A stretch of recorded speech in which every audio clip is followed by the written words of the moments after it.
दोस्तों का आज के अपने इस नए वीडियो में हार्दिक स्वागत करता हूं। जी हाँ दोस्तों, काफी दुखी हूं और आप सभी भी दुखी होंगे।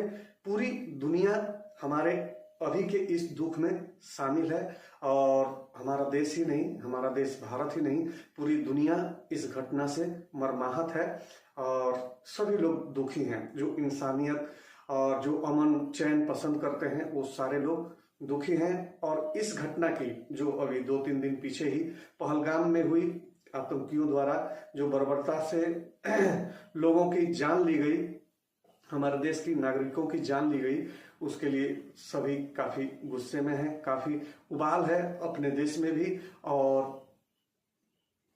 पृथ्वी पर लगभग सभी देशों में। जिन्होंने ये समाचार सुना है वो काफी भर्त्सना कर रहे हैं इस घटना की। तो दोस्तों, सबसे पहले मेरा और हिमालय का जो सामना हुआ था, पहली बार जब मैंने हिमालय के दीदार किए थे तो वो स्टेट था जम्मू और कश्मीर। हमारे देश को हिमालय कई राज्यों में मिला हुआ है, परंतु पहली बार जब मैं हिमालय से मिला था तो वो स्टेट था जम्मू और कश्मीर। जी हाँ, और लेह की यात्रा पर था मैं। आप सबों से कई वीडियो में बता चुका हूं कि बाइक से मैं लेह की यात्रा कर चुका हूं। तो दोस्तों, वो साल था 2014-15 का और शाम के 7-7:30 बजे काफी थका थका मैं बाइक राइड करते हुए और श्रीनगर पहुंचा। वहां पहुंचने के बाद ठिकाना ढूंढने लगा तो काफी सुन रखा था कि वो जो वहां के लेक में जो हाउस बोट होते हैं वो काफी अलग टाइप के होते हैं, ठहरने के ही होटल टाइप के होते हैं, उनमें कमरे बने होते हैं। तो वो कुछ मेरे लिए नया होता तो मैं वहां रुकने के लिए संपर्क किया। शायद एक नदी थी, वो झेलम थी, शायद झेलम ही होगी। तो उस नदी में एक हाउस बोट था। डल लेक में भी काफी हाउस बोट थे, परंतु अंधेरा हो चुका था और मैं कुछ समझ नहीं पा रहा था कि मुझे किधर जाना चाहिए। एक चौराहे पर था, मुझे वहां एक गाइड मिले और उन्होंने मुझे ये बताया कि सामने ही एक नदी है, वहां पे हाउस बोट है, आप जाकर उस बोट में रह सकते हैं। और उन्होंने मेरी मदद की, मेरे साथ वहां तक गए, मुझे हाउस बोट वाले भाईजान से उन्होंने मिलवाया और वहां एक फॉरेनर रुके हुए थे, जी हाँ, परदेसी। तो उनसे भी मेरी मुलाकात हुई, कुछ बात हुई, भले टुकड़े वाले अंग्रेजी में हुई परंतु हुई। और वो कई दिनों से वहां विराजमान थे। और मेरे साथ समस्या ये थी दोस्तों कि कई दिनों की रोड ट्रिप के बाद मेरे पास जो कपड़े थे वो काफी गंदे हो चुके थे और मैं नेक्स्ट डे लेह के लिए निकलना चाह रहा था। तो सोचा कि रात को ही कपड़े धो लें और धोकर उन्हें सुखा भी लें और सुबह चल देंगे लेह के लिए। और रास्ते में जो कुछ बन पड़ेगा, जहां रुकना होगा वहां रुकेंगे।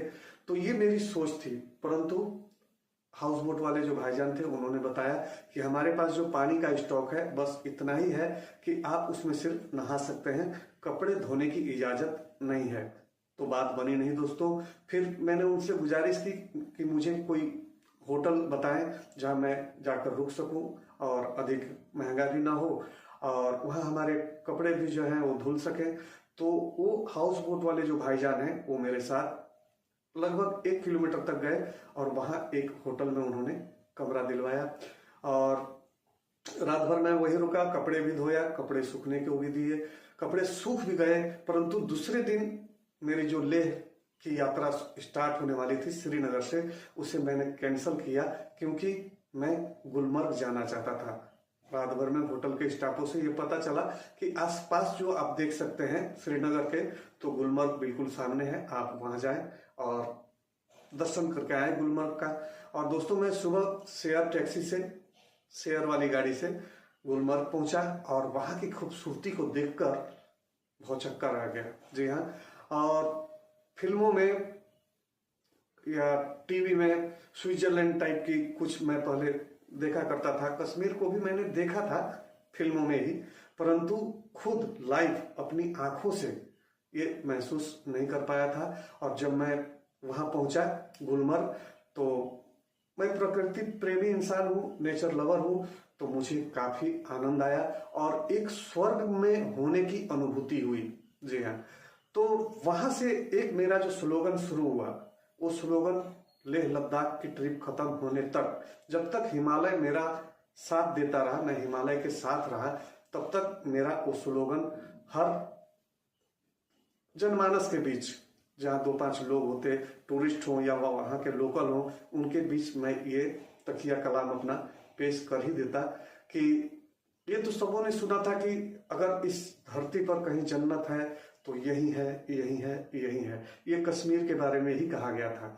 तो दोस्तों, मैं ये ना कहकर मैं ये कहता था कि जब लोगों को लगता है कि अब मेरी अंतिम यात्रा होने वाली है, अंतिम समय आ चुका है, अब थोड़े ही दिनों में मैं मर जाऊंगा, वृद्धावस्था की बात कर रहा हूं, तो बहुत सारे लोग बनारस चले जाते हैं, काशी, मथुरा, जहां जिनको, वृंदावन, जहां जिनको जो पसंद है वहां पहुंचते हैं, भगवान का नाम जपते हैं, जपते जपते वो स्वर्ग को सिधार जाते हैं। तो मैं उनसे कहता था कि जब मुझे पता चलेगा कि मैं भी थोड़े ही दिनों में 2, 4, 10, 15, 20 या 1 साल के अंदर मरने वाला हूं, तो यहीं आकर विराजमान हो जाऊंगा कश्मीर में। जी हाँ, क्योंकि मरने के बाद स्वर्ग मिले ना मिले, अगर मैं स्वर्ग में ही मरूंगा तो कम से कम ये तो पक्का रहेगा कि भाई मरा मैं स्वर्ग में हूं। भले मरने के बाद स्वर्ग में जाऊं या ना जाऊं, परंतु मैं मरा स्वर्ग में हूं। ये मेरा स्लोगन हो गया था पूरे लेह की यात्रा में, जब तक मैं हिमालय से नीचे नहीं उतर गया। तो दोस्तों, काफी स्वर्ग टाइप का फील हुआ था उस वक्त। और वहां से मैं वापस श्रीनगर आया, सेम डे ही अपना सामान बांधा और निकल पड़ा लेह के लिए। और जोजिला से पहले सोनमर्ग पड़ता है, और सोनमर्ग में मैंने सेकंड नाइट, जो दूसरी रात्रि विश्राम है, वो मैंने सोनमर्ग में की। और चारों तरफ बर्फ ही बर्फ, सोनमर्ग में पहाड़ों पर लदे हुए थे और काफी अच्छा फील हो रहा था। और रात भी चांदनी थी, दिन से अधिक रात को वो जो घाटी है, वो जो पहाड़ हैं, वो काफी खूबसूरत लगा करते थे। तो दोस्तों, फिलहाल जो ये दाग लगा है उस स्वर्ग में, जिन्होंने वो दाग लगाया है, उस चांद ने, उस कश्मीर को मैं चांद ही कहूंगा। जी हाँ, चांद में तो दाग भी है, वो बेदाग है। कश्मीर जो है वो बेदाग है। मेरी नजर से, प्रकृति की नजर से मैं देख रहा हूं तो वो बेदाग है। और उस पर जो ये धब्बा लगाया है आतंकियों ने, जिनके इरादे अच्छे नहीं माने जाएंगे, नापाक माने जाएंगे, तो पूरी दुनिया उन पर थू थू कर रही है। हमारा देश तो कर ही रहा है। बहुत सारे हमारे भारतवासी बहुत जल्दी ही रिजल्ट की इच्छा भी करते हैं, मैं भी करता हूं, परंतु जो भी हो तर्क संगत हो। हालांकि उन्होंने जो किया वो तर्क संगत नहीं था, जी हाँ, परंतु हमारे देश का कानून और जो सिस्टम है और जो हमारी सरकार है, सब करना तो सब कुछ उन्हीं को है। तो वो सोच समझकर अगला कदम उठाएंगे। हमारे, आपके, इनके या उनके कहने से कुछ होने वाला है नहीं। तो चलिए दोस्तों, चलते चलते आप सबों से एक बात और साझा करना चाहेंगे कि किसी को अगर पंगु करना हो, किसी को अगर लकवाग्रस्त बनाना हो, तो शरीर के किसी अंग में नहीं, उसके रीढ़ की हड्डी पर हमला कीजिए। रीढ़ की हड्डी, जिसके बल पे इंसान हो, पेड़ पौधे हो, जीव जंतु हो, या कोई राज्य हो, कोई देश हो, उनकी जो रीढ़ की हड्डी है, अगर उस पर हमला होता है तो शरीर जो है वो पंगु हो जाएगा, चाहे वो स्टेट हो या देश हो। तो दोस्तों, वही काम इन आतंकियों ने किया है।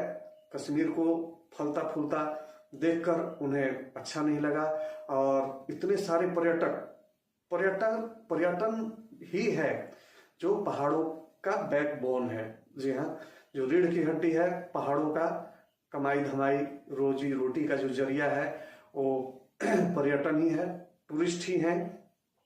और इनको रोकना था ताकि ये फिर से उसी दशा में चले जाएं, भूख से मरे, गरीबी में फिर से जिल्लत की जिंदगी जिए। और हम जो भी ऑफर करें, आतंकी जो भी ऑफर करें, कश्मीरी वो मानने को तैयार हो जाए और दहशतगर्दी पर उतर आए।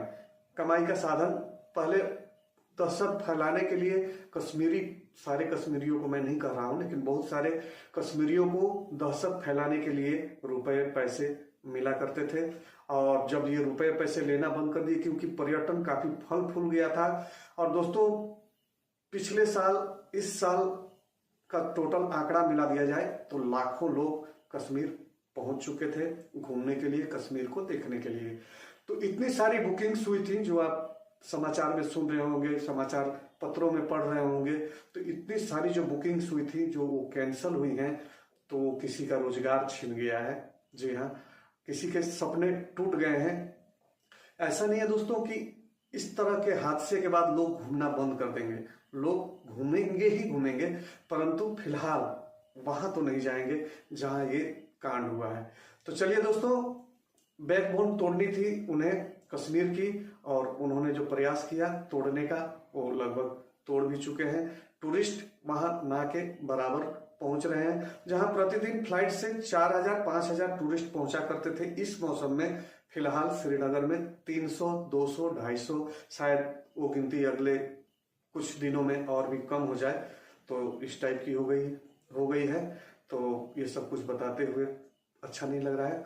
तो चलिए दोस्तों, मेरे कोई भी वीडियोज अगर आप सबों को किसी भी कारण से अच्छे लगते हो तो प्लीज मेरे इस चैनल को सब्सक्राइब जरूर कर लीजिएगा। बातें अच्छी लगती हो, थोड़ी बहुत कहीं कहीं सच्ची लगती हो, तो मेरे इस आज के वीडियो को भी लाइक कर दीजिएगा। और इसी के साथ धन्यवाद मुझे सुनने के लिए और मेरे इस वीडियो में अभी तक मेरे साथ बने रहने के लिए।